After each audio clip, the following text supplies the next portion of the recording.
السلام علیکم ناظرین، آج میں آپ کو بتاؤں گی معروف بحری جہاز ٹائٹینک کے ڈوبنے کی اصل وجہ برفیلا پہاڑ نہیں بلکہ کیا تھی۔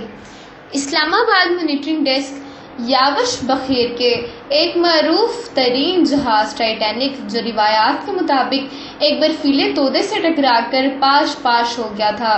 اس کے مطابق نئی اطلاعات یہ ہیں کہ ٹائٹینک کے ڈوبنے کی وجہ برفانی تودے سے ٹکرانا نہیں بلکہ آتش زدگی تھی۔ واضح رہے کہ 1912 کو برطانیہ سے امریکہ کے سفر پر جانے والا یہ جہاز نارتھ اٹلانٹک میں ڈوب گیا تھا۔ اس حادثے میں جہاز پر سوار تقریباً 1500 افراد ہلاک ہو گئے تھے۔ ٹائٹینک پر تحقیق کرنے ماہرین کا کہنا ہے کہ یہ آگ جہاز کے بوائلر رومز کے پیچھے قائم 3 منزلہ فیول سٹور میں لگی، جس نے دیکھتے ہی دیکھتے پوری جگہ کو اپنی لپیٹ میں لے لیا تھا۔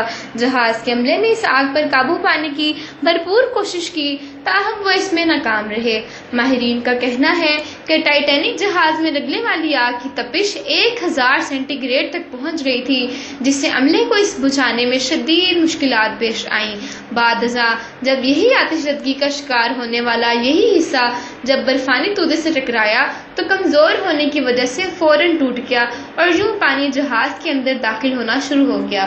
ماہرین نے دعویٰ کیا ہے کہ ٹائٹینک بنانے والی کمپنی کے سربراہ جیب روس نے جہاز کے افسران اور عملے کو سختی سے منع کیا کہ اس آتش زدگی کا کسی بھی صورت مسافروں کو نہیں پتہ چلنا چاہیے۔ ایک اندازے کے مطابق جہاز پر 2500 مسافر سوار تھے، جن میں 1500 اس حادثے میں ہلاک ہو گئے تھے۔ ماہرین کا کہنا ہے کہ ٹائٹینک جہاز کے ڈوبنے کی کہانی اتنی سادہ نہیں جتنی پہلے ہمیں بتائی جاتی رہی ہے۔